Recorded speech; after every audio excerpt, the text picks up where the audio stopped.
베드로는 성령의 충만함을 입어서 각 나라의 언어로서 하나님의 큰일을 증언하는 자신들을 향해서 세술에 취했다라고 조롱하는 사람들에게 자신들이 이처럼 각 나라의 언어로 하나님의 큰일을 증언할 수 있게 된 것은 하나님께서 이미 오래전부터 남녀노소 빈부 귀천을 떠나 당신을 따르는 종들에게 약속하신 성령님께서 지금 자신들에게 임했기 때문에 이 모든 것이 가능해진 것임을 밝혔습니다. 그리고 성령님이 임하실 때 그들은 자신들이 죽을 수밖에 없는 죄인인 것을 알 수 있게 되고, 그를 통해서 주의 이름을 부르게 될 때 그들을 구원해 주신다는 사실 또한 증언했습니다. 그리고 그들이 불러야 할 주님의 이름은 나사렛 예수시라고 그는 증언했습니다. 베드로가 많은 이름 가운데 가난과 무지와 조롱의 이름인 나사렛 예수라는 이름을 증언한 것은 이 땅에 있는 모든 하찮고 보잘것없는 사람들, 가난하고 소외된 사람들, 모든 죄인들을 구원하시고자 하는 주님의 소원이 들어있는 이름이며 하나님의 구원 계획이 담겨져 있는 이름이기 때문이었습니다. 예수님께서 비록 가난과 무지와 조롱의 대상인 나사렛 출신이기는 하지만 하나님께서는 큰 권능과 기사와 표적을 행하게 하심으로 그가 메시아라는 사실을 증언해 주셨습니다. 비록 이방인의 손에 의해서 십자가에서 못에 박혀 돌아가셨지만 이는 하나님께서 인류를 구원하시고자 하는 당신의 계획에 따라 그들에게 내어준 것에 대한 결과라고 그는 분명하게 증언했습니다. 또 하나님께서는 예수님을 사망의 고통에서 풀어 살리심으로 부활주가 되게 하셨음을 또한 증언했습니다.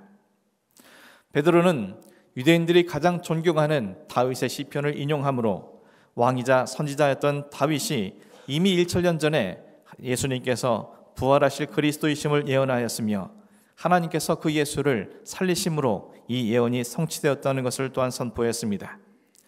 그리고 자신을 비롯한 120여 명의 성도들이 이 모든 것의 증인이라고 그는 선언했습니다.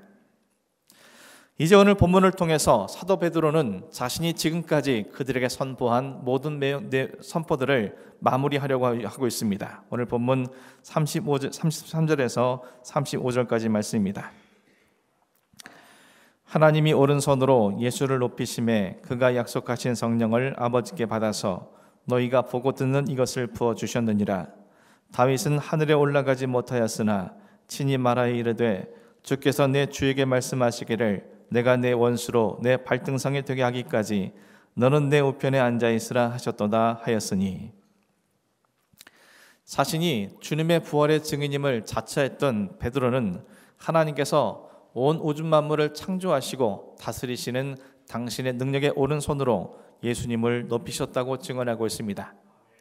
여기서 높이셨다는 것은 직접적으로는 예수님께서 부활하시고 승천하셨다는 사실을 나타낸과 동시에 십자가에 달려 죽으심으로 온갖 수치와 조롱을 당하시어 낮아질 대로 낮아지신 주님의 신분이 부활과 승천하심을 통해 다시 영광스러운 신분, 즉 하나님으로서의 신분이 회복되었다는 사실을 그들에게 말하는 것입니다.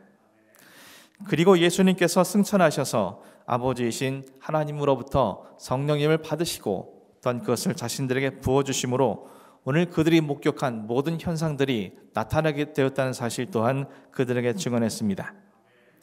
그리고 베드로는 또다시 다윗의 시편 110편 1절 말씀을 인용함으로 자신의 주장을 확증하고 있습니다. 베드로는 다윗이 하늘에 올라가지 못했다는 사실을 먼저 밝힘으로 다윗이 지금부터 하는 모든 말들은 자신에 대한 말이 아니라 다가오실 그리스도를 향한 예언임을 분명히 하였으며, 그가 예언한 것처럼 하나님께서 예수님을 당신의 오른손으로 높이셔서 당신의 우편에 앉게 하셨다는 사실을 증언했습니다. 하나님께서 예수님을 당신의 우편에 앉히셨다는 것은 온 우주 만물을 다스릴 수 있는 권한을 주님께 주셨다는 사실을 증언한 것입니다. 십자가를 지심으로 세상에서 가장 낮은 자리까지 내려가신 주님을 하나님에 의해 온 우주에서 가장 높은 자리로 이끌어 올리셨다는 사실을 다윗의 예언을 통해서 베드로는 밝히고 있는 것입니다. 그리고 베드로는 14절부터 지금까지 한 자신의 설교의 결론을 이렇게 내리고 있습니다. 본문 36절 말씀입니다. 그런즉 이스라엘 온 집은 확실히 알지니 너희가 이 십자가에 못 박은 예수를 하나님의 주와 그리스도가 되게 하셨느니라 하니라.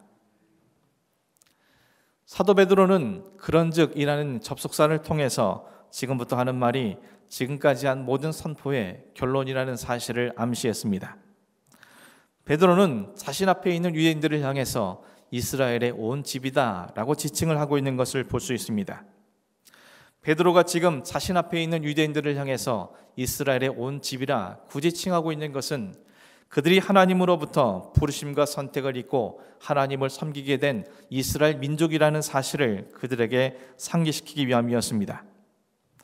베드로는 자신 지금까지 한 선포의 결론에서 그들을 향해 이스라엘의 온 집이라 말한 것은 지금부터 그들에게 선포한 모든 것이 반드시 그들이 확실히 알아야 할 사실들이며 반드시 기억해야 할 사실이라는 것을 강조하기 위함이었습니다. 오늘 사도 베드로가 그들에게 선포한 모든 말씀 가운데 그들이 확실히 알아야 할 것은 어떤 것인지 오늘 본문에선 두 가지 사실을 베드로가 증언하고 있습니다. 먼저는 너희가 예수님을 십자가에 못 박았다는 사실을 그들이 확실히 알아야 한다고 그는 증언했습니다. 그들은 예수님께서 그들의 구원주이시며 메시아라는 사실을 여러 경로를 통해서 확인할 수 있었습니다. 예수님께서 공생애를 시작하셨을 때 세례 요한으로부터 세례를 받으실 때 일이었습니다. 그때 하늘에서 이와 같은 소리가 들려왔습니다. 이는 내 사랑하는 아들이요 내 기뻐하는 자라. 하나님께서 직접 예수님께서 당신의 아들이시라는 사실을 그곳에 있는 모든 사람들에게 밝히셨습니다. 또 예수님께서 행하신 모든 권능과 기사와 이적 그리고 당신께서 가르치신 모든 내용들은 그분이야말로 메시아라는 사실을 가장 분명하게 나타내주는 증거였습니다. 또 예수님께서도 직접적으로 당신께서 이 땅의 모든 사람들을 구원하기 위해 오신 메시아라는 사실을 그들에게 말씀하시기도 했습니다. 하지만 하나님을 섬기게 된다고 자처하던 이스라엘의 온 집이 예수님을 십자가에 못 박아 버렸습니다. 실제적으로 예수님을 십자가에 못 박은 것은 유대교 지도자들과 그리고 빌라도와 로마의 군인들이었습니다. 하지만 베드로는 이스라엘 온 집이 예수를 십자가에 못 박았다라고 단정하여 선포하고 있습니다. 왜 그랬겠습니까? 예수님께서 십자가에 못 박혀 죽으신 것은 몇몇 사람에 의해서가 아니라 그들의 죄 때문에 돌아가신 것이기 때문이었습니다. 그들의 죄 때문에 예수님께서 돌아가셨다는 것은 결국 예수님을 십자가에 못 박아버린 것은 그들 자신이라는 사실을 사도 베드로는 그들에게 선언한 것입니다. 설교를 듣는 사람들 가운데 죄 없는 사람은 아무도 없기에 너희가 예수님을 십자가에 못 박았다는 베드로의 지적은 한 사람의 예외도 없이 그곳에 있는 모든 사람들을 향한 선언이었던 것입니다. 두 번째로 그들이 확실히 알아야 할 사실은 그들이 십자가에 못 박아버린 예수를 하나님께서 죽음 가운데서 부활하게 하시고 승천하게 하심으로 그들의 주와 그리스도가 되게 하셨다는 사실입니다. 베드로는 그들이 십자가에 못 박아 죽인 예수님을 하나님께서 그들의 주와 그리스도가 되게 하셨다는 사실을 단호한 어조로 선포했습니다. 유대인들은 나사렛 예수가 자신들의 메시아이라고 일 수가 없다고 확신했습니다. 자신들의 필요와 욕망을 충족시켜주지 못하는 메시아라면 자신들에게 필요 없다라고 생각한 것입니다. 그래서 그들은 예수님을 이방인들에게 넘겼습니다. 자신들의 자존심과 지위와 기득권을 흔들어 놓는 메시아는 제거되어야 한다라고 그들은 생각했기에 법 없는 자들에게 넘겨준 것입니다. 그들은 자신들이 하나님이신 예수님을 죄인으로 몰아 하나님을 모독하고서도 오히려 예수님께서 하나님을 모독했다며 제거하려 했던 것입니다. 그런데 그들이 전혀 알지도 예상하지도 못한 사실이 베드로로부터 선포된 것입니다. 너희가 못 박은 예수를 하나님이 주와 그리스도가 되게 하셨느니라. 너희는 예수님을 신성 모독죄를 덮어씌워 죽였지만 하나님께서는 반대로 그 예수를 다시 살리시고 승천하게 하시고 당신의 우편에 앉게 하심으로 예수님이야말로 본질적인 하나님이시며 그들을 위해 이 땅에 오신 메시아와 그리스도라는 사실을 그들에게 확고하게 증언한 것입니다. 사랑하는 성도 여러분, 오늘 베드로가 많은 유대인들 앞에서도 이처럼 단호하가 확신 있게 선포할 수 있었던 이유가 무엇입니까? 오늘 베드로의 선포가 유대인들을 향한 선포이면서 동시에 자기 자신의 신앙 고백이기 때문이었습니다. 과거 베드로는 가이사랴 빌립보에서 예수님께서 너희가 나를 누구라 하느냐라고 물으셨을 때 이렇게 대답했습니다. 주는 그리스도시요 살아계신 하나님의 아들이시니이다. 하지만 그 이와 같은 고백은 예수님께서 진정으로 자신의 주이시며 그리스도심을 믿고 확실히 알았기 때문에 드린 고백이 아니었습니다.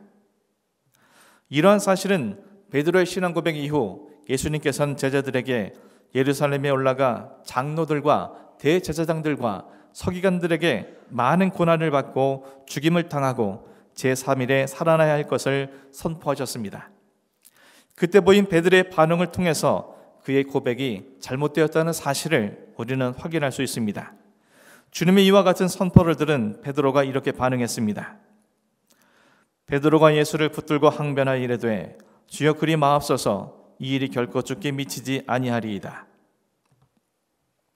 베드로는 예수님께서 말씀하신 것들이 결코 일어나서는 안 된다며 예수님을 붙들고 항변했습니다. 여기서 붙들다라는 단어의 원어상의 뜻은 자기 쪽으로 끌어당기다, 붙잡아 붙들다라는 뜻을 갖고 있습니다. 그리고 항변한다라는 단어의 원어상의 뜻은 비난한다라는 뜻을 갖고 있습니다. 그리고 원어 성경에서는 이것이 한 번에 그친 것이 아니라 지속적으로 계속 이루어진 행동이라는 것을 분명히 하고 있습니다. 쉽게 말해서 베드로는 자신이 예수님을 향해서 주는 그리스도시요 살아계신 하나님의 아들이라고 고백했던 것은 이런 주님을 기대했기 때문이 아니었습니다. 그것은 자신이 바라고 기대하던 메시아의 모습이 아니었던 것입니다. 자신의 기대와는 달리 예수님께서 고난받으시고 십자가에 돌아가실 뿐만 아니라 제3일에 부활하실 것이라는 사실을 그는 도저히 용납할 수가 없었던 겁니다. 그래서 그는 격분하여 멱살잡이를 하듯 예수님의 옷을 붙잡아 자기 쪽으로 끌어당기면서 지속적으로 비난하듯 항변했던 것입니다. 따라서 그가 주님을 향해서 주가 그리스도시요 살아계신 하나님이 아들이라고 고백한 것은 온전한 믿음과 확실한 알을 통해서 이루어진 고백이 아니었던 것입니다. 그 이유가 무엇이었는지 예수님께서 그에게 이렇게 말씀하셨습니다. 예수께서 돌이키시며 베드로에게 이르시되 사탄아 내 뒤로 물러가라. 너는 나를 넘어지게 하는 자로다. 내가 하나님의 일을 생각하지 아니하고 도리어 사람의 일을 생각하는도다. 예수님의 주되심과 그리스도의심에 대해 확실히 알지 못했던 그는 자신이 주와 그리스도 하나님의 아들 되심을 고백했던 주님으로부터 사탄이라고 질책을 받았습니다. 그가 위대한 신앙 고백자에서 이처럼 사탄이 된 것은 그가 하나님의 일을 생각하지 않고 사람의 일만을 생각했기 때문이라고 예수님은 그를 질책하셨습니다. 이후에도 그는 자신이 주요 그리스도시라고 고백했던 주님 앞에서 제자로서는 결코 저지를 수 없는 그런 죄와 허물들을 많이 저질렀습니다. 따라서 예수님께서 사람들의 죄로 인해 십자가의 죽임을 당하신 것은 먼 다른 사람들 때문이 아니라 사실은 자신의 죄 때문이라는 사실을 성령님의 임하심을 통해서 그는 확실히 알게 된 것입니다. 그리고 그 주님을 하나님께서 부활 승천하게 하시고 당신의 우편에 두시어 만유의 구주가 되게 하신 것을 확실히 깨닫게 되었기에 그는 자신 앞에 있는 유대인들을 향해서 담대하고 확고하게 이 예수를 하나님이 주와 그리스도가 되게 하셨다는 사실을 증언할 수 있었던 것입니다. 그리고 자신이 경험했던 이 모든 것이 확고한 말씀이기에 그의 말씀은 생명력 있는 말씀이 되어서 사람들의 마음을 찌르게 되었고 그를 통해서 수많은 사람들이 생명을 얻는 놀라운 역사가 일어나게 된 것입니다. 사랑하는 성도 여러분, 예수님께서는 오늘 사도 베드로의 선포를 통해서 우리에게 확실히 알 것을 명하고 있습니다. 무엇을 확실히 알아야 합니까? 예수님을 십자가에 못 박은 것은 나라는 사실을 확실히 알아야 합니다. 예수님께서 십자가에 죽으신 것은 나의 죄 때문이라는 사실을 확실히 알고 인정해야 합니다. 많은 그리스도인들이 예수님께서 십자가에 죽으신 것은 나의 죄 때문이며 그분을 십자가에 못 박은 것은 나 자신이라고 고백합니다. 하지만 그 고백이 진실한 고백인지 여부에 대해 우리는 많은 생각을 할 수밖에 없습니다. 혹시 입술로만 또는 입버릇처럼 아니면 다른 사람들이 그러다 하니 동의하는 마음으로 그친 것은 아닌지 생각하게 됩니다. 왜 이런 생각을 하게 됩니까? 그들이 변화되지 않기 때문입니다. 주님께서 정말 내 죄로 인해서 십자가에 죽으신 것이고 내가 주님을 십자가에 못 박은 장본이라는 사실을 확실히 알고 믿는다면 어찌 우리의 죄된 모습들은 바뀌지 않고 그대로 남아있는 것이겠습니까? 왜 매 주일마다 참회 기도를 드리고도 오늘 이 아침에 같은 죄로 말미암아 하나님 앞에 참회를 하고 있는 것입니까? 그 죄 때문에 예수님이 십자가에 돌아가셨고 그 죄를 지은 자신이 예수님을 십자가에 못 박은 것이라고 통회를 하면서도 어떻게 같은 죄를 짓지 않기 위해 몸부림치지 않는 것입니까? 나의 죄 때문에 십자가에 못 박혀 죽으셨다면 예수님을 내가 십자가에 못 박은 사실이라면 그것이 내 머릿속, 내 입술을 넘어 나의 모든 삶을 통해서 반드시 증거됨에도 불구하고 왜 수많은 그리스도인들이 여전히 제자리 걸음의 신앙을 지키고 있는 것이겠습니까? 주님의 십자가 대속의 죽으심과 그 은혜가 당연시 또는 가벼이 여겨지기 때문이 아니겠습니까? 지식적인 신앙이 결국 우리의 삶을 변화시키지 못하는 결과를 가져온 것이 아니겠습니까? 사랑하는 성도 여러분, 베드로는 주님을 부인하고 배신했다는 씻을 수 없는 자신의 죄가 예수님께서 십자가에 못 박혀 죽으심으로 용서함 받았다는 사실을 성령님을 통해서 확실히 알고 믿게 된 이후에 일평생 죽기까지 예수님만이 나의 구주이시며 그리스도라는 사실을 시인함으로 증언하였습니다. 사도 바울은 자신의 욕망을 위해 주님을 대적하고 무고한 그리스도인들을 박해했던 씻을 수 없는 과거의 죄가 주님이 십자가에 못 박혀 죽으심으로 용서함 받았다는 사실을 성령을 통해서 확실히 알고 난 뒤후에 일평생 주님을 위해 복음을 전하였으며 무고한 자신을 박해하고 핍박하며 목숨을 위협하는 자들을 향해서도 그리스도의 사랑을 증언할 수 있게 되었습니다. 사랑하는 성도 여러분, 저와 여러분 모두가 베드로와 사도 바울처럼 예수님을 십자가에 못 박은 장본인이 내 자신이라는 사실, 내 죄 때문에 예수님께서 십자가에 죽으셨다는 사실을 믿으신다면 오늘 우리의 입술을 통해서 고백한 모든 죄가 다시는 우리에게 일어나지 아니하도록 같은 죄로 말미암아 하나님 앞에 참회하는 일이 생기지 않도록 안간힘과 몸부림을 통해 이 모든 것을 이루어갈 수 있는, 그래서 여러분의 삶이 날마다 성스럽게 변화되어져가는 성화의 삶을 이룰 수 있는 여러분이 될 수 있기를 주님의 이름으로 간절히 축원합니다. 또 우리가 확실히 알아야 할 것이 무엇입니까? 하나님께서 예수님을 우리의 주와 그리스도가 되게 하셨다는 사실을 우리는 확실히 알고 믿어야 합니다. 우리는 오늘도 예수님께서 나의 주되심과 그리스도이심을 고백하며 이 자리에 나와서 예배하고 있습니다. 하지만 혹시 우리의 고백이 과거 베드로의 고백과 같은 것은 아닌지 우리는 진지하게 생각해 보아야 할 것입니다. 그도 분명 예수님을 주라 부르고 그리스도시요 살아계신 하나님의 아들이라고 고백했지만 결국 주님이 말씀하신 주와 그리스도 되심의 모습이 자신의 기대와 생각에 달랐기에 스승이신 예수님을 마치 자신의 아랫사람인 양 붙들어 자신에게 끌어당기면서 결코 그런 일이 일어나서는 안 된다며 비난하듯 항변했습니다. 우리들도 베드로처럼 입술로는 예수님께서 나의 주이시며 그리스도이시라고 고백은 하면서도 내 기대와 생각에서 벗어난 일들이 내게 생겨나게 될 때 하나님의 일은 생각하지 않고 자신에게 일어난 사람의 일들만 생각하면서 예수님을 향해 따지듯 항변한 적은 없습니까?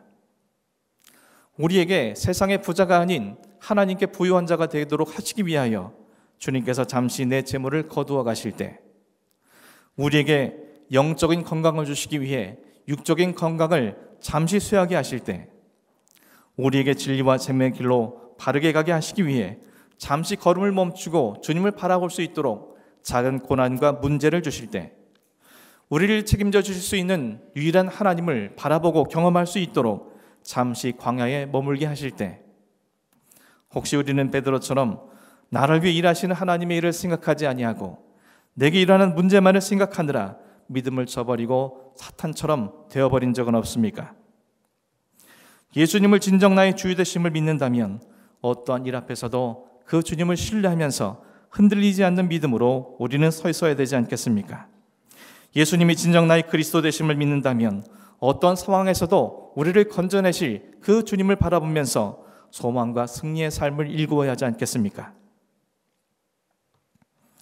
사랑하는 성도 여러분, 하나님께서 예수님을 나의 주와 그리스도가 되게 하셨다는 사실을 성령님을 통해서 확실히 알고 믿을 수 있기를 간절히 소원합니다. 그리함으로 하나님 우편에 앉아 계신 주님께서 오늘도 우리의 주와 그리스도가 되시기 위해 역사해 주심을 경험할 수 있기를 간절히 소망합니다. 성령의 충만함을 입은 스데반 집사는 죽음의 위협 앞에서 하나님 우편에 서셔서 자기를 격려하시고 위로하심은 주님을 바라봄으로 죽음을 넘어 승리자가 될 수 있었습니다. 사도 바울은 하나님 우편에 앉으사 오늘도 우리를 위해 친히 간구하시는 끊을 수 없는 예수님의 사랑을 증언함으로 모든 사람들에게 소망을 전해 주었습니다. 히브리서 기자는 우리를 위해 부끄러운 십자가를 참으사 기쁨으로 그 모든 것을 이루시고 하나님 우편에 오르신 예수님을 증언함으로 믿음의 주요 온전하게 하신 예수를 바라봄으로 그 영광에 참여할 수 있도록 그들을 초대하였습니다. 사랑하는 성도 여러분, 저 여러분 모두가 하나님께서 예수 그리스도를 나의 주와 그리스도가 되게 하셨다는 사실을 확실히 알고 믿음으로 저와 여러분의 삶의 자리에도 하나님 우편에 계신 예수 그리스도께서 우리의 주와 그리스도가 되시기 위하여 우리를 격려하시고 위로하시고 소망과 믿음으로 승리하게 하실 주 안에서 예수님의 주 되심과 그리스도 되심을 모든 사람들에게 증언할 수 있는 그런 여러분의 삶이 될 수 있기를 주님의 이름으로 간절히 축원합니다. 기도하겠습니다.